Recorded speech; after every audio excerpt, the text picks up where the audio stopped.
Uniform civil code పై supreme court సంచలన వ్యాఖ్యలు చేసింది. యూనిఫామ్ సివిల్ కోడ్ అమలుకు సమయం ఆసన్నమైందని వెల్లడించింది. దేశవ్యాప్తంగా మహిళలు ఎదుర్కొంటున్న అనేక సమస్యలకు ఉమ్మడి పౌర స్మృతియే శాశ్వత పరిష్కారమని సుప్రీంకోర్టు ధర్మాసనం అభిప్రాయపడింది. కాగా రాజ్యాంగంలో ఆదేశిక సూత్రాల ప్రకారం ఉమ్మడి పౌర స్మృతి రూపొందించే అధికారం పార్లమెంటుకు ఉందని ధర్మాసనం స్పష్టం చేసింది.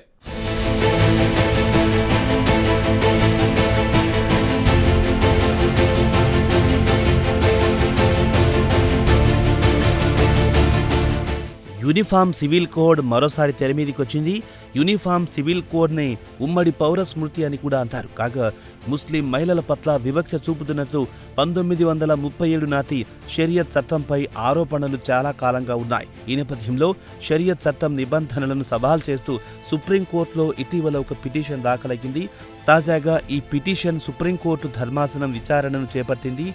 ప్రధాన న్యాయమూర్తి జస్టిస్ సూర్యకాంత్ నాయకత్వంలోని ధర్మాసనం ఈ విచారణను ప్రారంభించింది. ఈ సందర్భంగా దేశవ్యాప్తంగా యూనిఫామ్ సివిల్ కోడ్ను అమలు చేయాల్సిన సమయం వచ్చిందని ధర్మాసనం వ్యాఖ్యానించింది.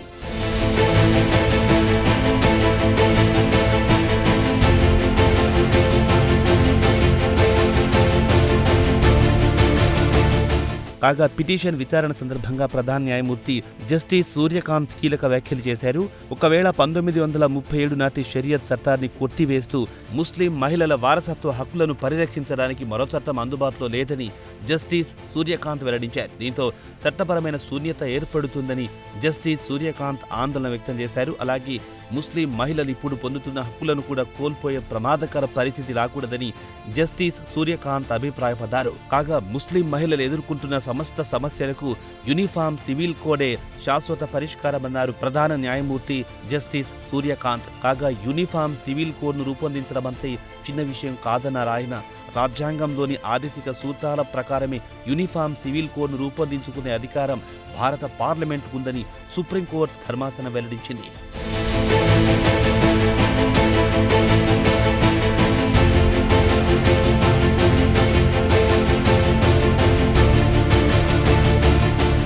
కాగా ఇదే అంశంపై విచారణ సందర్భంగా ధర్మాసనంలోని మరో న్యాయమూర్తి జస్టిస్ బాక్షి ఒక ఆసక్తికరమైన వ్యాఖ్య చేశారు.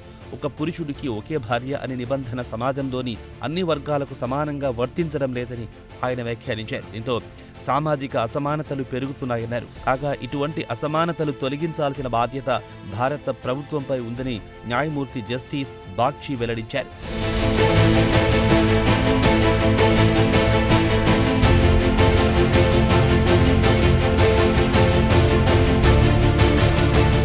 కాగా 1937 నాటి షరియత్ చట్టం పిటిషన్దారుల తరపున సీనియర్ న్యాయవాది ప్రశాంత్ భూషణ్ హాజరయ్యారు. ఈ సందర్భంగా షరియత్ చట్టాన్ని కొట్టివేసి ఆ స్థానంలో భారత వారసత్వ చట్టాన్ని ముస్లిం మహిళలకు వర్తింపచేయాలని సుప్రీంకోర్టును ఆయన కోరారు. అయితే ప్రశాంత్ భూషణ్ అభ్యర్థనను సుప్రీంకోర్టు ధర్మాసనం సున్నితంగా తోసిపుచ్చింది.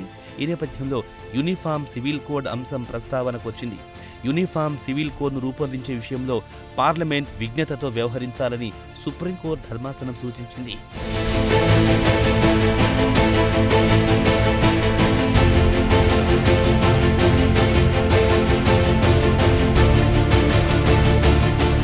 ఏదేమైనా ఉమ్మడి పౌర స్మృతి ఒక వివాదాస్పదమైన అంశమనే సంగతి తెలిసిందే.